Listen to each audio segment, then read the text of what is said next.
प्रस्तुत कहानी में हम निस्वार्थ प्रेम के बारे में जानेंगे। एक वृद्ध व्यक्ति अपनी पत्नी के साथ एक बड़े मकान में सुखपूर्वक जीवन व्यतीत कर रहा था। उनका इकलौता बेटा अपनी पत्नी और बच्चों के साथ कनाडा में बस गया था।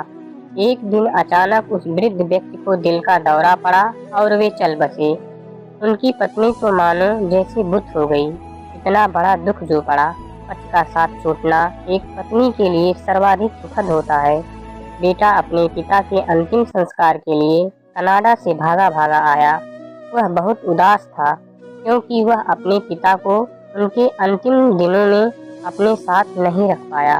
वह यहाँ भारत में अपनी माँ के साथ लगभग एक सप्ताह तक रहा और यह निर्णय किया कि वह माँ को भी अपने साथ कनाडा ही लेकर चला जाएगा। उसने कहा कि पिता की तरह ही वह अपनी माँ को खोना नहीं चाहता है।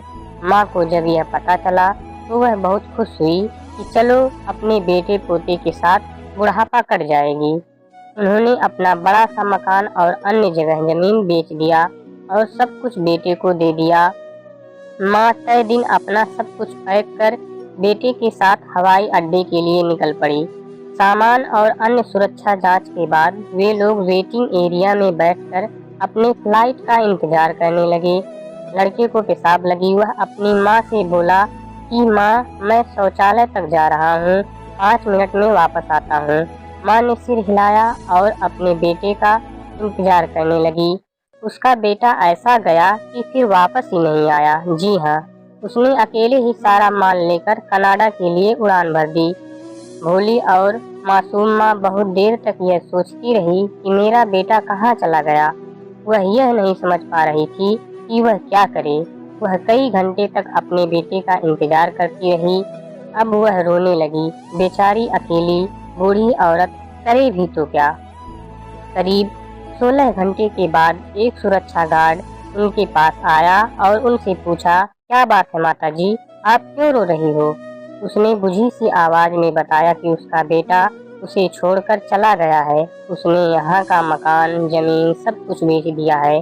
अब वह कहाँ जाएंगी, क्या करेंगी। इस शहर में उनका कोई नहीं है, ना ही कोई रिश्तेदार है।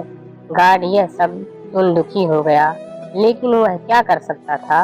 उसने उस बूढ़ी औरत से कहा, माता जी, आप अपने उसी घर पर चले जाइए और जिसने भी वह घर खरीदा है उसको बोलिए कि वह आपको वहीं रहने के लिए थोड़ी सी जगह दे दे। उसने उस वृद्धा को उनके मोहल्ले को जाने वाली गाड़ी में बिठा दिया और किराया भी दे दिया। उस घर को एक युवा दंपति ने खरीदा था। उसका एक छोटा बच्चा भी था।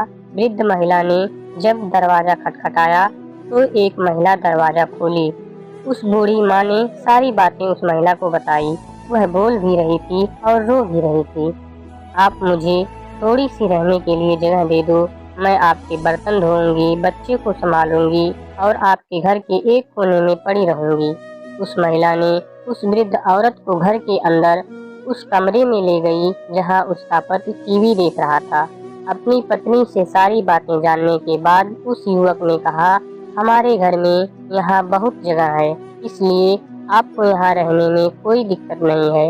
लेकिन मेरे खुद के माता पिता नहीं हैं। यदि आप यहाँ मेरी माँ की तरह रहना चाहती हैं तो आपको मैं यहाँ रहने की अनुमति दे सकता हूँ। यह सुन वह वृद्ध महिला अभिभूत हो गई। अब वह उनके साथ रह रही हैं। वह उनके बच्चे का ख्याल रखती हैं और वे लोग उन्हें अपनी माँ की तरह मानते हैं। जब कोई अपना सगा इस तरह बेरहमी से पेश आता है तो कई निस्वार्थ प्रेम वाले व्यक्ति आगे आकर सहारा दे ही देते हैं। तभी तो यह दुनिया चल रही है। आशा करता हूँ कि ये कहानी आपको पसंद आई होगी। कहानी पसंद आई हो तो कृपया लाइक, शेयर और सब्सक्राइब करें और इस कहानी पर आपकी क्या राय है हमें कमेंट करके जरूर बताएं। धन्यवाद।